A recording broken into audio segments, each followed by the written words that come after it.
Hello दोस्तों, आप सभी को मालूम चल चुका होगा कि छत्तीसगढ़ पुलिस सब इंस्पेक्टर का एग्ज़ाम अब व्यापम के ज़रिए होगा। बहुत सारे कैंडिडेट हैं जो अब इस दुविधा में होंगे कि हमें क्या पढ़ना है, क्या नहीं पढ़ना है, कौन सी बुक से पढ़ना है और कितना पढ़ना है और क्या क्या पढ़ना है।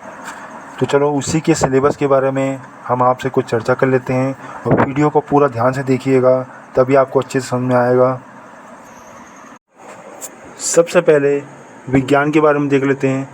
विज्ञान के लिए आप लोगों को एनसीईआरटी की 9वीं और 10वीं की किताब से ही पढ़ाई करनी चाहिए। ऐसा इसलिए क्योंकि व्यापम पिछले 2 साल से जितने भी एग्ज़ाम ले रहा है और उसमें विज्ञान के जितने भी सवाल पूछ रहा है, उसमें पूरे के पूरे सवाल आपको एनसीईआरटी की 9वीं और 10वीं की जो बुक होता है उसमें अच्छे से मिल जाएंगे। आपको टॉपिक वाइज मिल जाएंगे, आपको उसी से पढ़ाई करनी है। अगर आप उससे पढ़ाई करते हो तो आपके लिए बहुत फ़ायदेमंद होगा। सिर्फ व्यापम की सीजीआईएसआई के एग्ज़ाम के लिए ही नहीं, आगे और भी अगर व्यापम का जो पेपर होता है उसके लिए भी फ़ायदेमंद होगा। अभी आपने कुछ दिन पहले फूड इंस्पेक्टर का पेपर हुआ था, उसमें विज्ञान से 25 से ज़्यादा सवाल पूछे गए थे और वे सारे के सारे सवाल एनसीईआरटी की बुक में, जो 9वीं और 10वीं की बुक है, उसमें अच्छे से कवर किया हुआ है। तो इसीलिए आपसे कह रहा हूँ कि अगर आप विज्ञान के लिए एनसीईआरटी की 9वीं और 10वीं की बुक से पढ़ाई करते हो तो आपके लिए बहुत ज़्यादा फ़ायदेमंद होगा। अब भूगोल के बारे में देख लेते हैं। भूगोल के लिए आपको भारत का भूगोल ज़्यादा पढ़ना है। विश्व का भूगोल से उतने सवाल नहीं आते जितना भारत का भूगोल से आते हैं। भारत का भूगोल में जितना भी जो लुसेंट की बुक में दिया है या फिर आपके पास जो भी बुक होगी भूगोल की, उससे आप पढ़ सकते हो। भूगोल के ज़्यादा कठिन सवाल नहीं पूछता है व्यापम, वो उसके डायरेक्ट सवाल पूछता है, ज़्यादा डीपली और घुमा फिरा के सवाल नहीं करता है। तो आप भूगोल के लिए अगर आपके पास कोई भी एक नॉर्मल किताब होगी या फिर लुसेंट की जो बुक होती है, आप उससे पढ़ सकते हो। इतिहास के बारे में देखा जाए तो ये बता दूं कि व्यापम इतिहास में आधुनिक भारत से सवाल ज़्यादा पूछता है। अगर आप इतिहास में आधुनिक भारत पर ज़्यादा फोकस करेंगे तो आपके लिए बहुत ज़्यादा फ़ायदेमंद होगा। प्राचीन और मध्यकालीन भारत से इतने ज़्यादा सवाल नहीं आते जितने आधुनिक भारत से आते हैं। अगर किसी एग्ज़ाम में 12 सवाल इतिहास से आते हैं तो उसमें कम से कम 8 सवाल तो आधुनिक भारत से ही आपको मिल जाएंगे। इसलिए आपको आधुनिक भारत पर ज़्यादा फोकस करना है। वैसे तो पूरा इतिहास ही पढ़ना है आपको, लेकिन आधुनिक भारत पर आपको अच्छी पकड़ बना के रखनी है।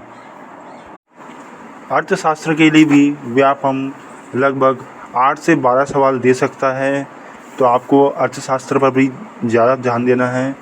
अर्थशास्त्र में मुद्रास्फीति, प्रत्यक्ष अप्रत्यक्ष कर, प्राथमिक क्षेत्र, द्वितीयक क्षेत्र और तृतीयक क्षेत्र, उद्योग, कृषि, सेवा क्षेत्र, बैंकिंग, आयात निर्यात और विश्व के जितने भी संगठन हैं उनके बारे में आपको पढ़ना है, क्योंकि व्यापम इन्हीं में से संबंधित प्रश्न देता है हमेशा।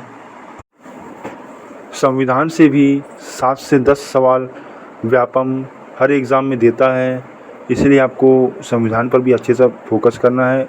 संविधान से ज़्यादा कठिन सवाल तो नहीं आते, संविधान से वो डायरेक्ट सवाल पूछता है। कुछ सवाल ऐसे होते हैं, 1 या 2 प्रश्न जो डायरेक्ट नहीं पूछे जाते, घुमा फिरा के पूछ देता है, लेकिन ज़्यादातर सवाल इजी ही होते हैं, ज़्यादा कठिन सवाल नहीं होते हैं।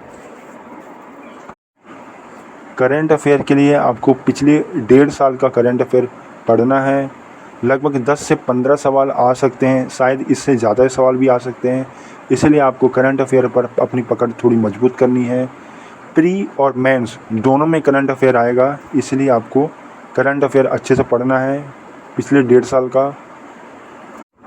गणित और रीजनिंग से लगभग 10 से 12 सवाल प्री परीक्षा में पूछा जा सकता है और मेंस में तो पूरे 100 सवाल गणित और रीजनिंग से ही पूछा जाएगा, इसलिए आपको गणित और रीजनिंग पर फोकस ज़्यादा करना है। यही आपके मेरिट में बहुत फ़ायदेमंद होगा। और गणित के लिए मैं एक अलग से वीडियो बनाऊंगा, उसमें बताऊंगा कि व्यापम ज़्यादातर गणित के कौन से सवाल अपनी परीक्षाओं में देता है, किस टाइप के प्रश्न हमेशा पूछा करता है, उसके लिए एक अलग स्पेशल वीडियो बनाऊंगा। वैसे हर एक सब्जेक्ट के लिए मैं एक अलग वीडियो बनाऊंगा, विज्ञान, भूगोल, इतिहास, अर्थशास्त्र, संविधान, छत्तीसगढ़, करंट अफेयर, कंप्यूटर, विविध, इनसे संबंधित एक अच्छा वीडियो बनाऊंगा, बड़ा वीडियो, ताकि आपको अच्छे से समझ में आएगा। इसमें आपको मैं शॉर्ट में अच्छे से बता दे रहा हूँ। प्री में कंप्यूटर 4 से 5 सवाल आ सकते हैं, इसमें भी आपको थोड़ा फोकस करना है। वैसे आप किसी नॉर्मल कंप्यूटर की बुक से भी पढ़ सकते हो, लेकिन जिन लोगों ने साइबर क्राइम के लिए फॉर्म भरा हुआ है उनको कंप्यूटर थोड़ा ज़्यादा पढ़ना पड़ेगा, क्योंकि मेंस में कंप्यूटर लगभग 200 नंबर का होगा, जिसमें 100 प्रश्न आएंगे। तो जिन्होंने साइबर क्राइम के लिए फॉर्म भरा है ये उनके लिए ज़्यादा इम्पोर्टेंट है। छत्तीसगढ़ के लिए आपको अच्छे से पढ़ाई करनी है। लगभग 15 से 18 सवाल छत्तीसगढ़ से आ सकते हैं, इसीलिए आपको छत्तीसगढ़ अच्छे से पढ़ाई करनी है। अगर छत्तीसगढ़ से 15 सवाल भी आते हैं तो ये 45 नंबर के हो सकते हैं, ये आपके लिए बहुत ज़्यादा नंबर हैं, इसलिए आपको छत्तीसगढ़ भी अच्छे से पढ़ना है। छत्तीसगढ़ से ज़्यादा कठिन सवाल तो नहीं आते, कुछ सवाल ऐसे होते हैं जो इकोनॉमिक्स से होते हैं, वो थोड़े बहुत कठिन हो सकते हैं, वरना बाकी इतिहास, भूगोल से जितने प्रश्न आते हैं वो ज़्यादा कठिन नहीं होते हैं। तो छत्तीसगढ़ आपको अच्छे से पकड़ बना के रखनी है छत्तीसगढ़ में।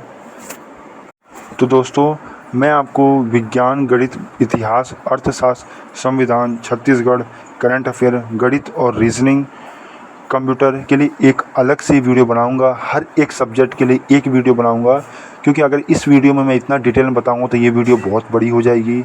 इसीलिए हर एक सब्जेक्ट के लिए मैं एक अलग वीडियो बनाऊंगा।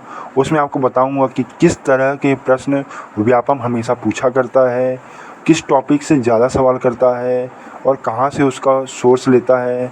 तो दोस्तों, ये सब देखने के लिए मेरे चैनल को सब्सक्राइब कर देना आगे आने वाली वीडियो के लिए। Thank you.